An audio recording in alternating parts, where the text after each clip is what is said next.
Good morning friend आणि सगळ्यांना रामकृष्ण हरी. तर मित्रांनो, मी आज कालपासून काही लोकांना आणि काही कमेंट वाचल्या, काही लोकांशी बोललो. मी पत्रकार, माझे मित्र आणि काही मीडियातील आणि काही वकील, काही पोलीस अधिकारी यांना मी यांच्याशी संवाद साधला. तेव्हा मला असं जाणवलं की असा पळून उपयोग होणार नाही. कुठल्याही संकटाचा आजपर्यंत मी सामना केलेला आहे. त्याप्रमाणेच मित्रांनो, मी फेस करणार आहे आणि मी महाराष्ट्र पोलिसांना, बीड पोलिसांना सरेंडर होण्याचा निर्णय घेतलेला आहे मित्रांनो. कारण सिस्टीमच्या विरोधात जास्त दिवस लढता येत नाही हे मला जाणवलेलं आहे. तर मी लवकरच म्हणजे माझे दोन्ही मोबाईल आता चालू करणार आहे लगेचच 5-10 मिनिटानंतर. मला कॉल करू नका, मला त्रास होतो.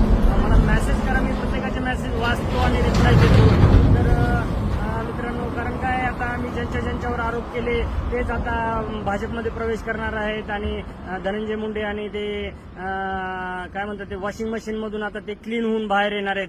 तर ह्याच्यामध्ये बळी जाणार किंवा फक्त बळी जाणार तर माझाच जाणार आहे. मला माहिती आहे माझ्या विरुद्धच गुन्हे दाखल होणार आहेत. आता तरी एक झालाय, अजून 2-4 होतील.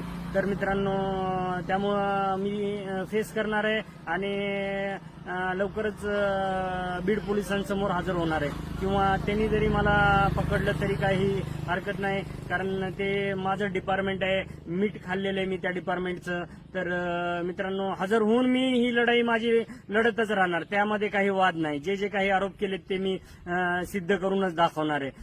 तर मित्रांनो, आपल्याला एवढंच सांगायचं होतं. चला, गुड बाय मित्रांनो.